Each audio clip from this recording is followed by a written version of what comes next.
आणि आता ही भिवंडीमधली दृश्य आपण या ठिकाणी पाहताय। कोहिनूर नावाची 4 मजली इमारत जी आहे जिचा अर्धा भाग कोसळला, ज्याच्यामध्ये 9 जणांचा मृत्यू झालाय। आणि आता गिरीश महाजन या ठिकाणी संपूर्ण परिस्थितीचा आढावा घेण्यासाठी या ठिकाणी पोहोचलेले आहेत।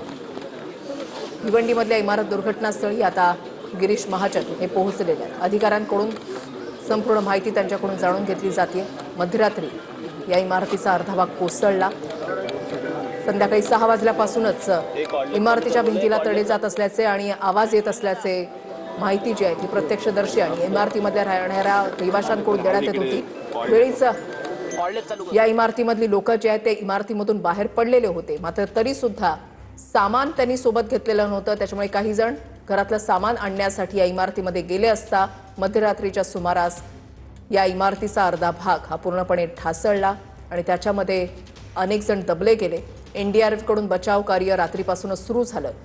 आतापर्यंत ढिगाऱ्याखालून 9 जणांना बाहेर काढण्यात आलेले आहे। 9 जणांचे मृतदेह बाहेर काढण्यात आलेले आहेत। 9 जणांचा मृत्यू झालेला आहे आणि साहजिकच त्याच्यामुळे अतिधोकादायक इमारतींचा मुद्दा हा पुन्हा एकदा ऐरणीवर आल्याचं पाहायला मिळतंय। मंत्री गिरीश महाजन भिवंडीमधल्या इमारत दुर्घटनास्थळी पोहोचलेले आहेत आणि संपूर्ण परिस्थितीची माहिती आढावा त्यांच्याकडून घेतला जातोय। मानखुर्दमध्ये सुद्धा काही दिवसांपूर्वी अशीच दुर्घटना जी आहे ती घडलेली होती। आता भिवंडीमध्ये ही दुर्घटना घडलेली आहे। अति धोकादायक इमारतींचा मुद्दा याच्यामुळे ऐरणीवर आलेला आहे। या इमारतीमधली लोक जी आहेत ती बाहेर पडलेली होती, त्याच्यामुळे सुदैवानं अनेक कुटुंबांमधले सदस्य जे आहेत ते बचावलेले आहेत। काही जण जे आहेत ते या इमारतीच्या समोरच्या भागामध्ये असलेल्या इमारतीमध्ये गेलेले होते।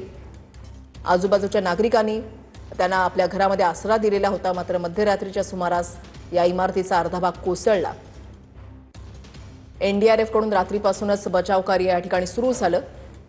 अतिशय अरुंद गल्ल्या, त्याच्यामुळे मदत कार्यामध्ये अडथळे येत असल्यामुळे या इमारतीच्या समोर एक चाळ होती, ती चाळ सुद्धा तोडण्यात आली आणि त्याच्यानंतर हे बचाव कार्य जे आहे ते सुरू झालेलं होतं। सुनील जाधव आमचे प्रतिनिधी आमच्या सोबत आहेत, अधिक माहिती त्यांच्याकडून जाणून घेणार आहोत। सुनील, गिरीश महाजन सध्या घटनास्थळी पोहोचलेत।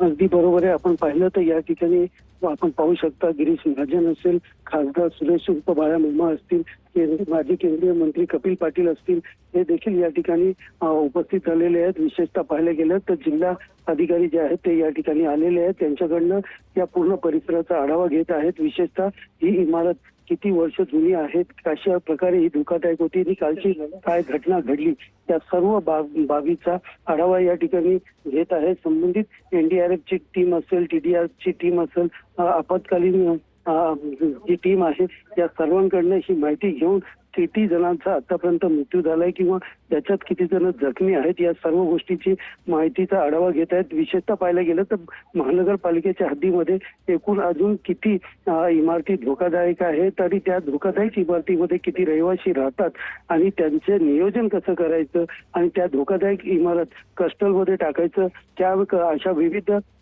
जे खासदारांच्या सूचना आहेत या सूचना देखील आता गिरीश महाजन जे आहेत ते या ठिकाणी ऐकत आहेत। थोड्या वेळातच या ठिकाणी एनडीआरएफची टीम असेल किंवा संबंधित जी जागा आहे या ठिकाणी इमारत कोसळलेली त्या ठिकाणची ते पाहणी करणार आहेत। मात्र आता सध्या तरी हे सगळेजण आहेत या घटनास्थळी पोहोचलेले आहेत। भिवंडीचा हा परिसर आहे।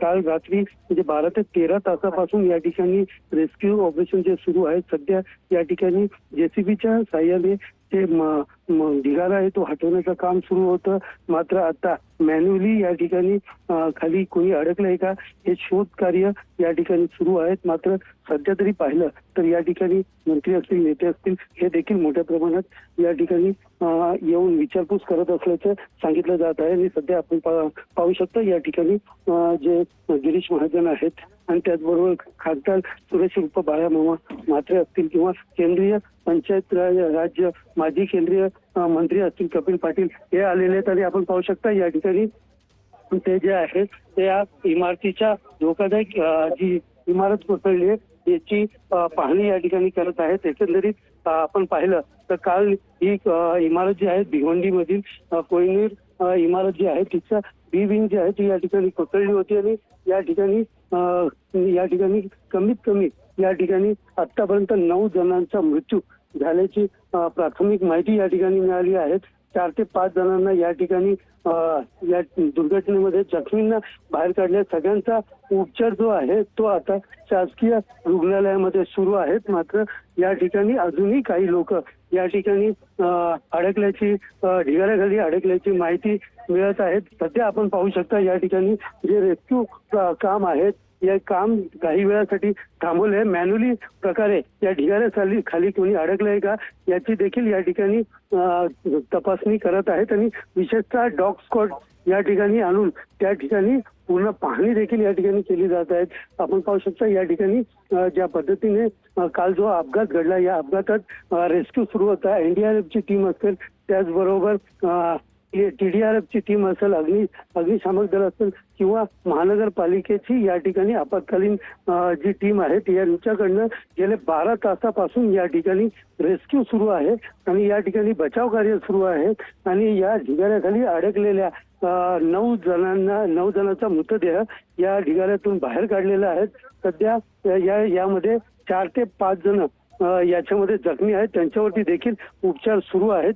मात्र ढिगाऱ्याखाली अजून काही लोक अडकल्याची शक्यता या ठिकाणी वर्तवली जात आहेत आणि त्यासाठी या ठिकाणी जे बचाव कार्य जे आहे ते या ठिकाणी सुरू झालेले आहेत. आता या धोकादायक इमारतीचा प्रश्न ऐरणीवरती आला आहे आणि यासाठी नेमकं काय करावं याची देखील माहिती आता गिरीश महाजन यांच्याकडनं घेत असल्याचं पाहायला मिळत आहे. सुनील, जसं तुम्ही आता या ठिकाणी सांगितलं की 12 तासांपासून या ठिकाणी बचाव कार्य सुरू होतं आणि आता हे बचाव कार्य जे आहे ते थांबवण्यात आलेलं आहे. 9 जणांचा या ठिकाणी मृत्यू झालाय, 4 ते 5 जण जखमी आहेत. मात्र अजूनही काही यंत्रणांच्या माध्यमातून तपास जो आहे तो या ठिकाणी केला जातोय. धन्यवाद सुनील दिलेल्या सविस्तर माहितीसाठी.